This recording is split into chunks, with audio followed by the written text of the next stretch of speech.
Every time I tried to shine, my brother got sick. My parents always took his side until I got married without them and learned the shocking truth he'd been hiding for years. They say every family has secrets, but mine buried theirs beneath a mountain of lies, excuses, and birthday cakes that never arrived. I always thought I was the forgotten child, the shadow trailing behind my younger brother's supposed medical drama, but nothing could have prepared me for what he finally confessed, that it was all fake. Every skipped recital, missed graduation, and ruined celebration, it was all a game to him. And I was the prize he stole attention from again and again. This is the story of how I walked alone down the aisle without a single blood relative in the room and why I've never looked back. You ever look back at your childhood and realize the memories you held onto the longest were the ones where you waited for someone to show up, to care, to notice you? That's how most of my life played out, in moments where I'd sit on the edge of a stage or a porch step or a graduation platform, glancing toward the seats where my family should have been, only to see them empty or rushing out the door for yet another one of Neil's emergencies.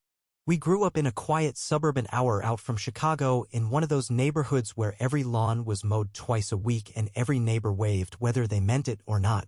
Our house was a 4-bedroom with a modest backyard, enough space for 2 kids to grow up without stepping on each other's toes, or so you'd think.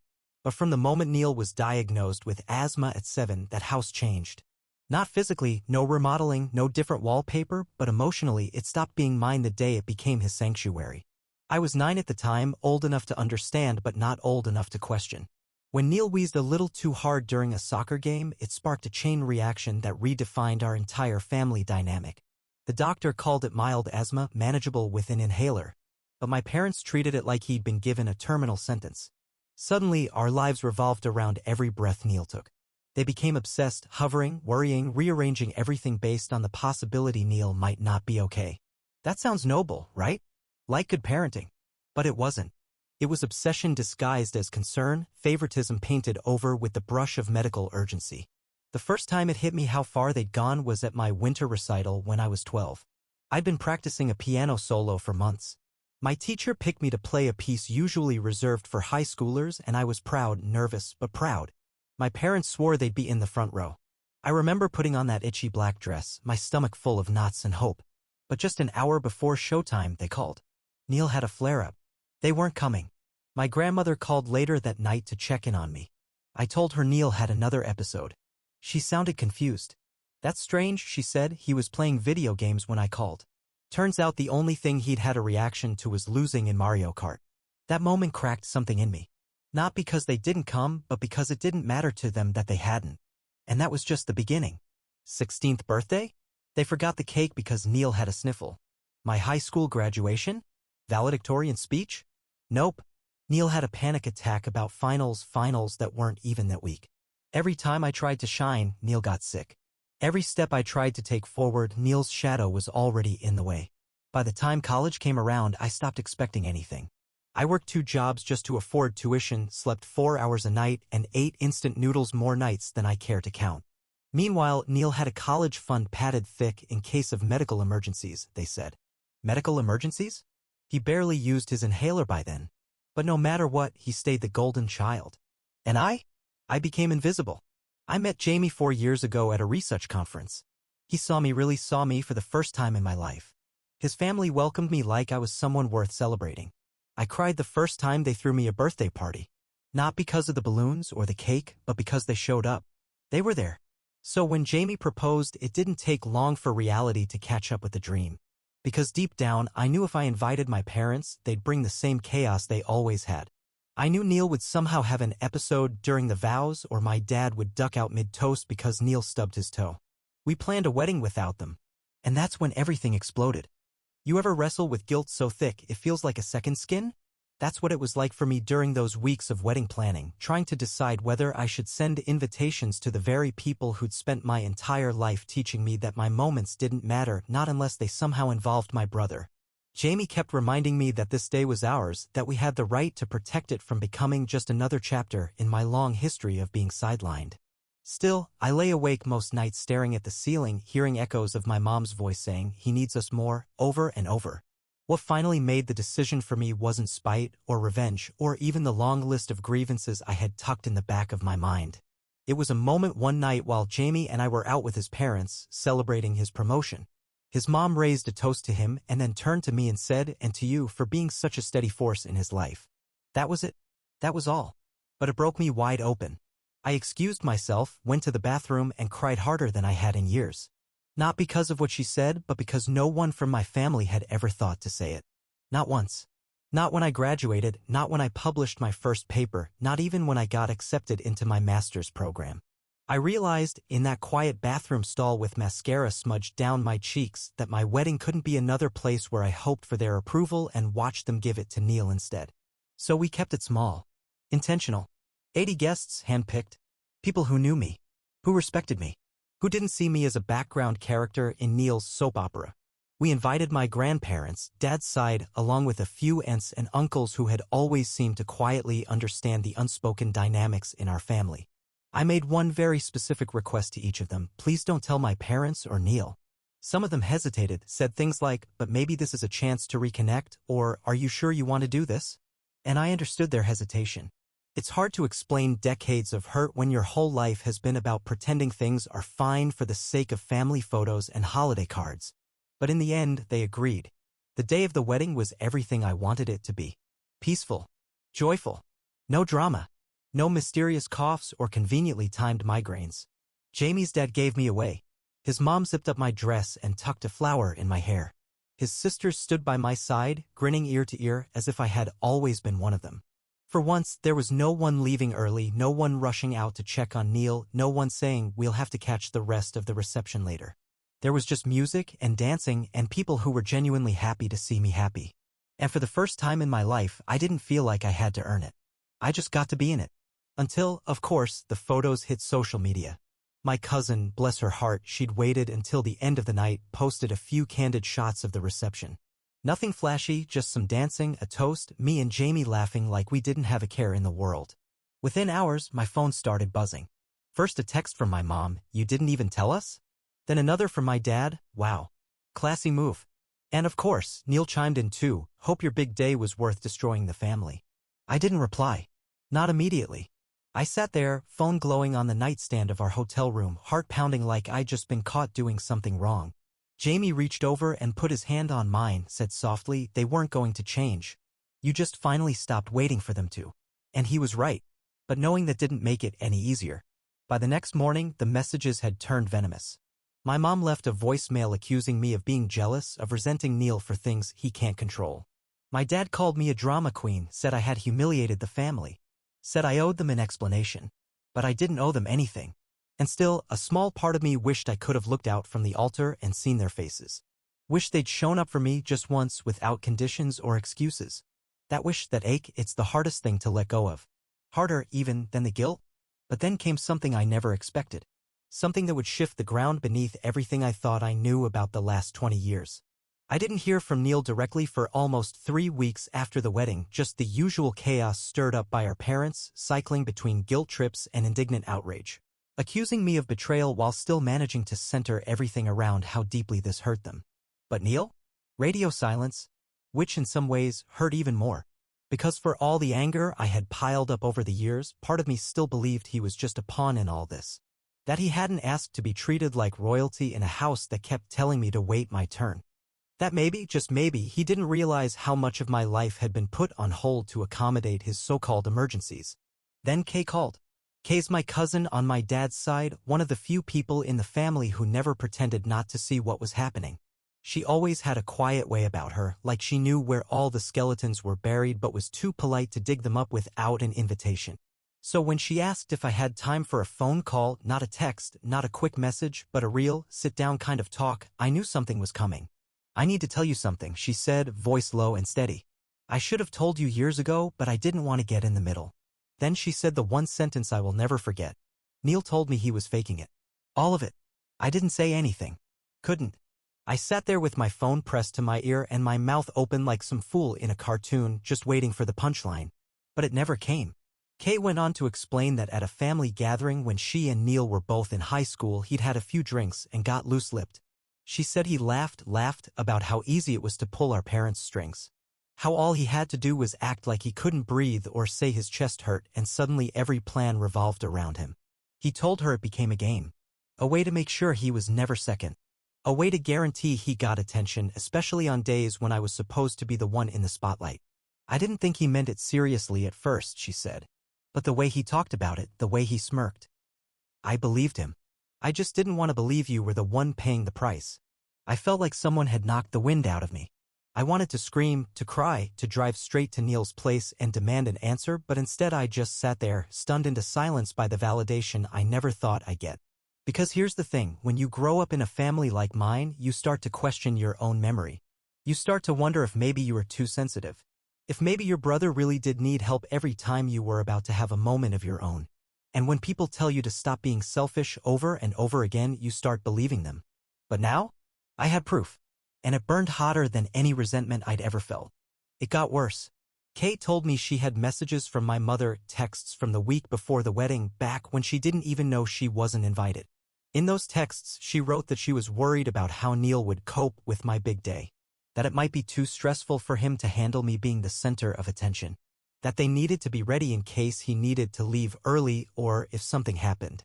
One message even said maybe we should keep him close during the ceremony in case he starts feeling off. In case he starts feeling off.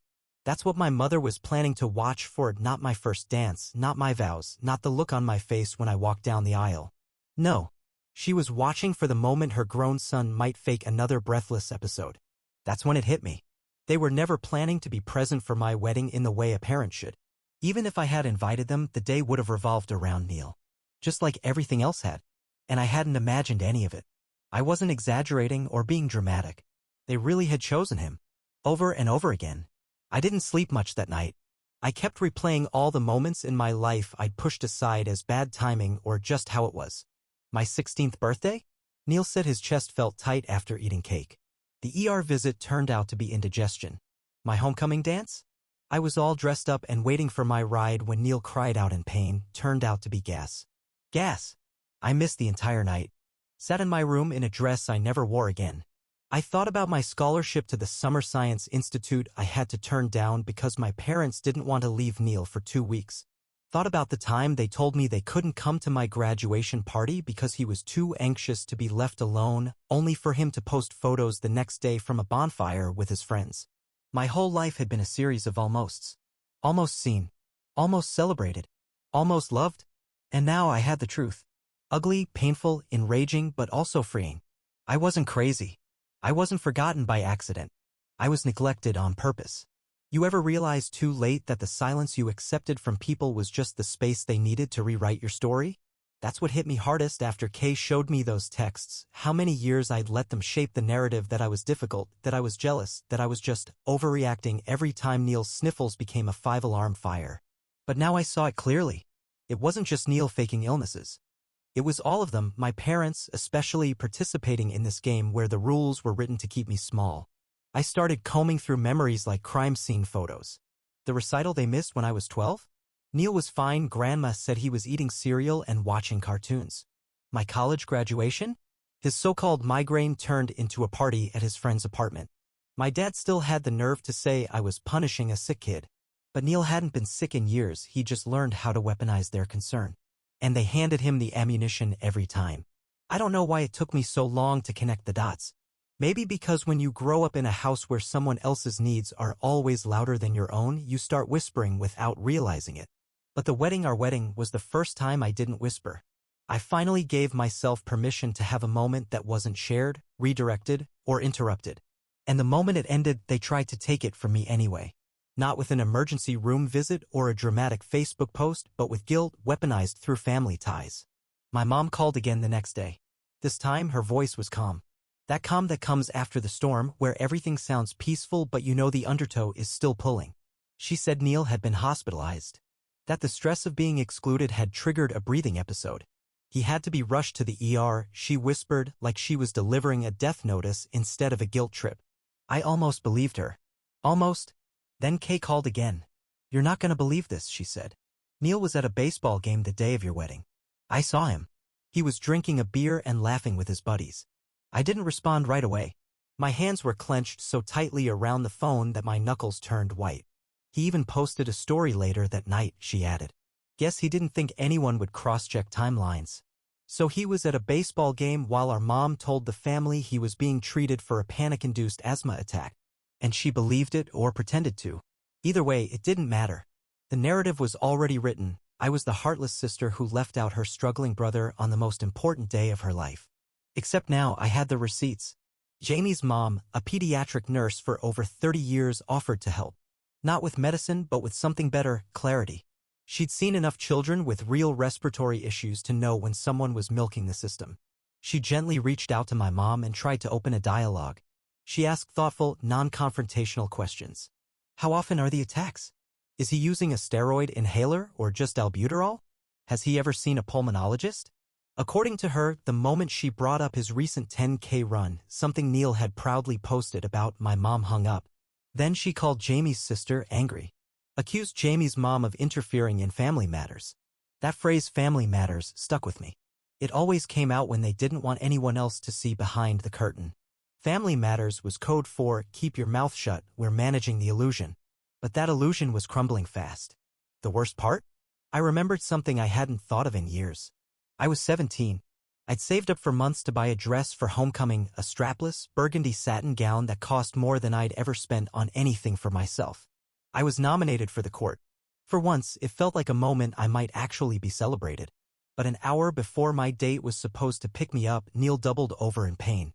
My mom shouted for my dad to grab his keys. You stay ready, she told me as they rushed out the door. We'll be back if it's nothing serious. It was gas. They came back 3 hours later. I was still sitting in that dress, makeup smudged, corsage wilting on the kitchen table. I never wore the gown again. My life had been made up of those nights, quiet tragedies where I was told to understand, to be patient, to not make it worse. And now, for the first time, I wasn't playing along. When Jamie's family hosted a post-wedding dinner for extended guests, his father stood up and made a toast. He didn't just say welcome to the family. He listed my achievements, one by one, like they mattered. Like I mattered. I'm proud of you, he said. Not just because of your career or what you've overcome, but because you know your worth now. And you won't let anyone take that from you anymore. That was the moment I realized I hadn't just married Jamie. I'd joined a family that saw me. All of me. And I wasn't going to let mine drag me back into the shadows. There's something both liberating and terrifying about no longer needing validation from the people you once would have done anything to please. That's where I found myself after the wedding, standing at the edge of a chasm that used to feel like home, finally understanding just how deep it went and just how far I'd climbed out of it. But the fallout wasn't over. Not by a long shot. I thought my silence would be enough, that if I just stayed quiet, if I didn't respond to the texts or return the calls, the storm would pass. But I underestimated one thing. My parents had always been the kind of people who cared more about what the family looked like than how it actually functioned. And now, with cousins whispering and extended relatives asking questions, they were losing control of the narrative. That's when the messages turned from guilt trips to character assassination. You've always resented your brother, my mom wrote. This isn't about the wedding, it's about your bitterness. My dad followed it up with, you made a mockery of this family. You think Jamie's people won't see through you eventually? I didn't respond. But then something happened that made ignoring them impossible. Kay called again, her voice urgent this time. I didn't know if I should say anything, she said, but I can't keep this to myself anymore. She told me that the week before the wedding, before they even knew they weren't invited, my mom had texted her something chilling. In that message, she talked about how worried she was about Neil being overwhelmed on my wedding day. Not because he wasn't invited, because at that point, they didn't know. But because she was already planning to bring him and she was already predicting that he might not be able to handle me being the center of attention. She said, we may need to help him out of the room during the ceremony if things get too emotional. I don't want to take away from the moment, but I also don't want to leave him alone. Then there was the second message. If he doesn't feel well, it'll remind everyone what really matters. What really matters? Not the vows. Not the commitment. Not the celebration of two people who'd clawed their way through grad school and career building and late-night ramen to find each other. No. What mattered was making sure Neil didn't feel like less of a star at someone else's event. I felt sick. When Kay showed those messages to some of the relatives who had been calling me selfish, the change was instant. My uncle, the same one who had left a voicemail telling me to get over myself, called back to apologize. He admitted he'd noticed the favoritism but always wrote it off as parenting stress. Now I realize it was more than that, he said. It was manipulation. More than that, it was sabotage. It wasn't just that Neil had learned to fake symptoms for attention. It was that my mother was helping him do it. Or worse, encouraging it. Not because he needed the help, but because the idea of me being celebrated even once was too much for her to tolerate. I wanted to confront them. God, did I want to? But Jamie reminded me again and again that confrontation with people like them doesn't lead to clarity. It leads to more gaslighting, more denial, more twisting until you forget what you were angry about in the first place. So I didn't call. I didn't text. I just stopped. And that silence? It drove them mad. They turned to others, relatives, family, friends, even a few old neighbors to tell their version of events. I'd gone no contact, they said, because I was consumed by bitterness. That Jamie had turned me against them. That I was punishing them for being good parents to a child who needed more. Except now, more and more people weren't buying it. Because when you start pulling a thread and the whole story unravels, the patterns get hard to ignore. There was the family reunion 3 years ago when I had just been promoted to lead a research team. My mom? She interrupted me mid-sentence to talk about how Neil got a part-time job stocking shelves. There was the time I published a paper and she said, I'm sure Neil could have done that if he didn't have to deal with his health. There was the vacation I planned and paid for only for them to cancel last minute because Neil wasn't feeling up to it. He was tagged in beach photos with friends the same day. Now people were finally starting to notice. And I was starting to heal. Not because they changed, but because I had finally stopped hoping they would. Still, one part of me couldn't let go completely. One part wanted to know what Neil had to say. No excuses, no performances, just the truth. So I sent him a message. Just one line. You told Kay you faked it. I need to hear it from you. I didn't expect a reply. But the message I got back the next morning changed everything. There's something surreal about reading words you've waited your whole life to hear, words you stopped believing were even possible. When Neil's message came through the next morning, I was sitting at the kitchen table, stirring coffee I hadn't taken a sip of, staring out the window like the answers might be hiding in the clouds. Jamie was still asleep and the house was quiet, like the world was holding its breath. And then my phone lit up. It was from Neil. And it was long. I didn't even open it right away. I stared at the notification, heart pounding, fingers trembling over the screen. Part of me wanted to delete it, to pretend it never came, because I wasn't sure if I had the strength for more denial, more lies, more excuses. But I had to know. I needed to know if, for once, my brother was ready to tell the truth. When I finally opened it, the first line stopped me cold. I'm sorry for everything. You were right. I read those 8 words again. And again. And again. He told me he had started therapy a few months earlier, ironically, because he couldn't figure out why he always felt like a fraud. He said it started with anxiety, then depression, and eventually the therapist helped him unpack the tangled web of our family dynamic. The way our parents praised him for every sneeze. The way I was brushed aside every time he needed so much as a Tylenol. How attention and affection only came his way when something was wrong. How it trained him to believe he had to be sick to matter. I didn't mean for it to become what it did, he wrote. At first it was small, exaggerating a cough so I wouldn't have to go to school. But then I noticed how Mom and Dad lit up. How suddenly they were all hands and concern and affection. It became a habit, then a strategy, and then a way of life. He didn't deny it. He confirmed it. He admitted to faking attacks, to timing his episodes around my events, to eating my birthday cake while I sat in my room thinking he was in urgent care, to gaslighting me intentionally or not every time I dared to ask why I didn't matter as much. I was jealous of you, he wrote, and scared. Because deep down, I knew you were better than me. Smarter. Stronger. You didn't need help. You just kept pushing through. And I hated that. He said that when Kay confronted him about the texts from our mother, something snapped. Seeing it written out, a plan to sabotage your wedding, made him realize this wasn't just about him being a sick kid anymore. It was about how deeply our parents needed that narrative to stay alive. How they'd shaped him into something he didn't even recognize. I know I don't deserve forgiveness, he said, but I want a relationship with you. One that's real. No lies. No drama. Just us. I want to know who you really are, not the version Mom and Dad painted.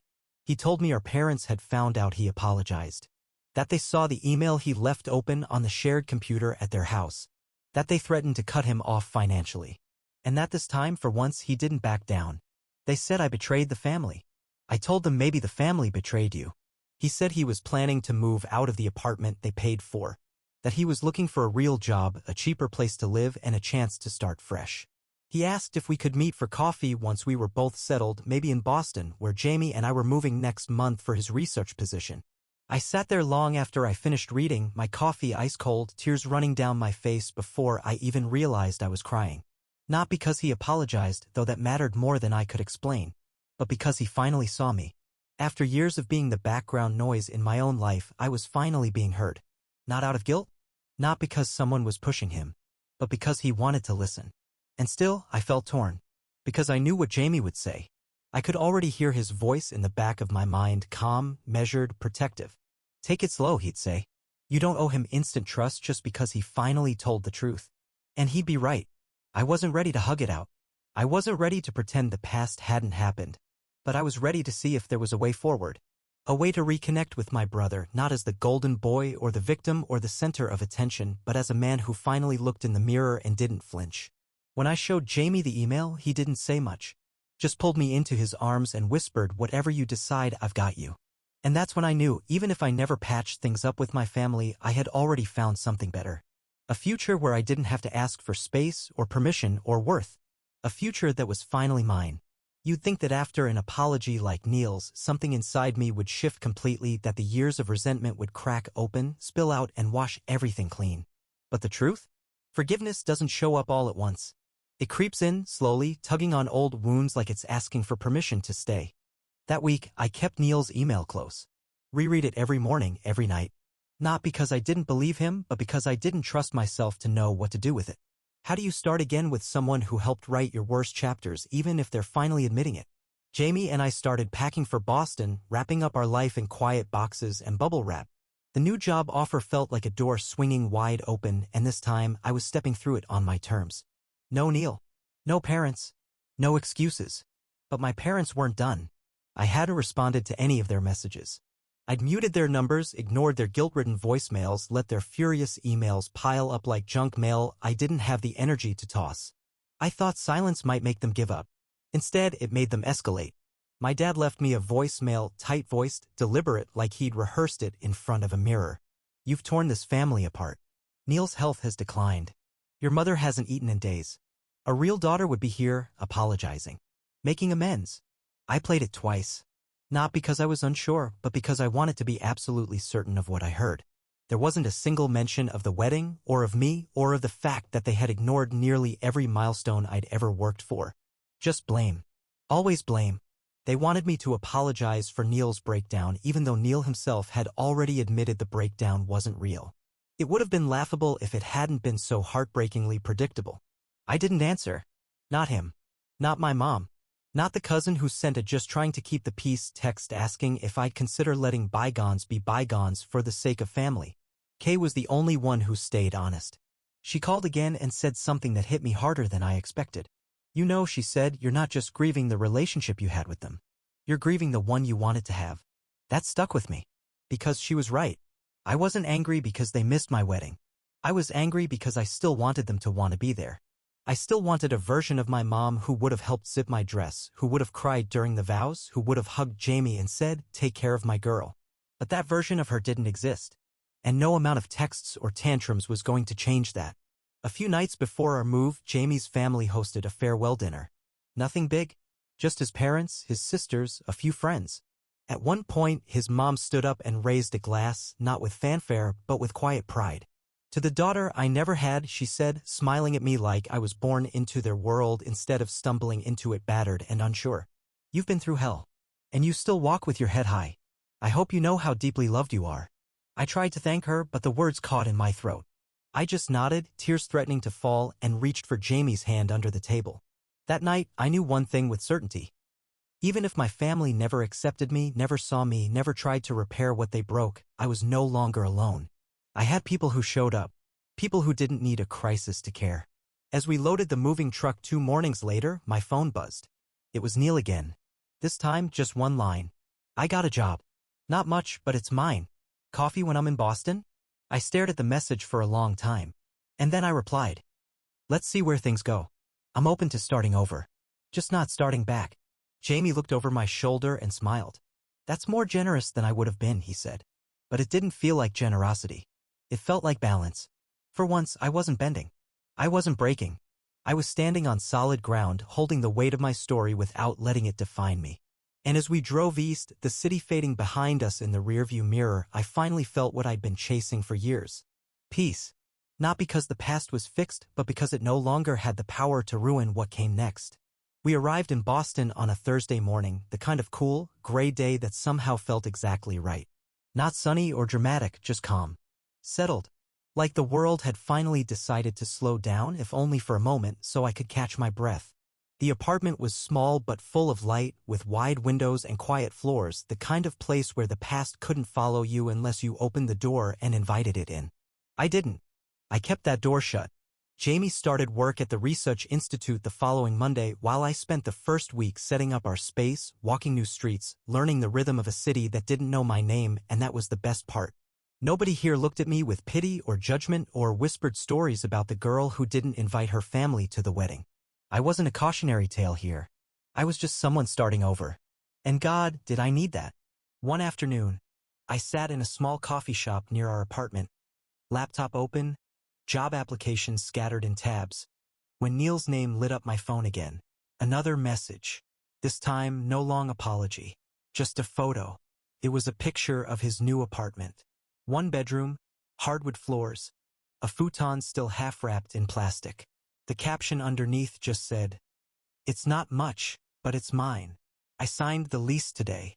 I didn't cry, but I did stare at the screen for a long time, thinking about the boy who used to fake asthma attacks to steal the spotlight, and the man who finally realized he didn't need to.